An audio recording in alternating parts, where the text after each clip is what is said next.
Le renforcement des troupes américaines en Syrie est-il un tournant dans la bataille syrienne? On pose la question tout de suite à notre invité, Joe Macaron, politologue et analyste à l'Arab Center à Washington, D.C. Bonsoir, merci beaucoup d'être avec nous. Tout d'abord, que vont faire ces troupes américaines? Elles ne seront pas envoyées au front.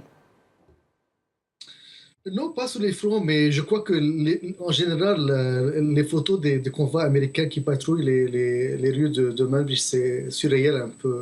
C'est montre le grand changement radical de la nouvelle administration. Mais contrairement à l'approche centralisée de son prédécesseur, Trump a complètement délégué au Pentagone la politique américaine en Syrie. Les généraux américains sont désormais en plein contrôle. Plus le CIA, plus le département d'État.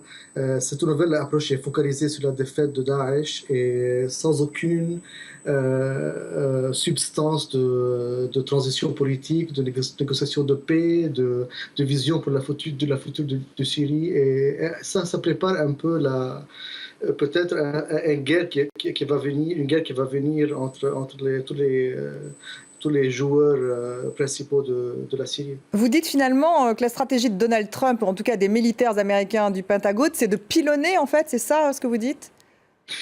Je crois qu'il y a un accord, je crois, russe-américain de protéger le dos des forces kurdes pour qu'ils combattent Daesh eux-mêmes, parce que les Américains ne vont pas être impliqués directement dans cette bataille. Je crois que la coordination militaire américo-russe a mélangé les cartes maintenant dans la nord de Syrie. Le grand perdant, c'est sûrement Ankara, parce que le message était clair, le message de Manbij, c'était clair que vous ne pouvez pas être proche des forces kurdes parce que la priorité maintenant c'est Daesh, c'est pas la bataille démographique au nord du sud. Et ça, c'est je crois le point principal maintenant dans ce qui se passe en Syrie. La stratégie de Donald Trump est-elle très différente de celle de Barack Obama?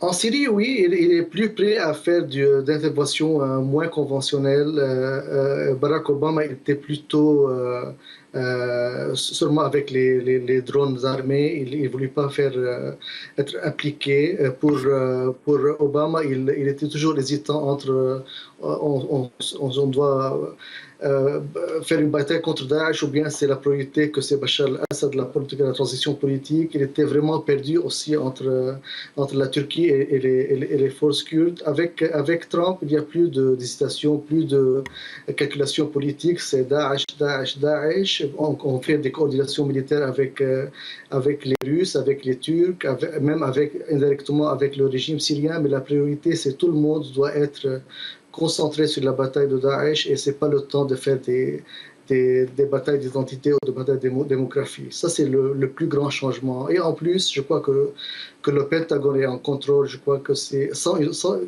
même une permission de la Maison-Blanche de prendre des décisions au terrain. Ça, c'est encore un grand changement. Le Pentagone en contrôle. Merci beaucoup, Joe Macaron, d'avoir été notre invité, politologue et analyste à l'Arab Center à Washington, D.C.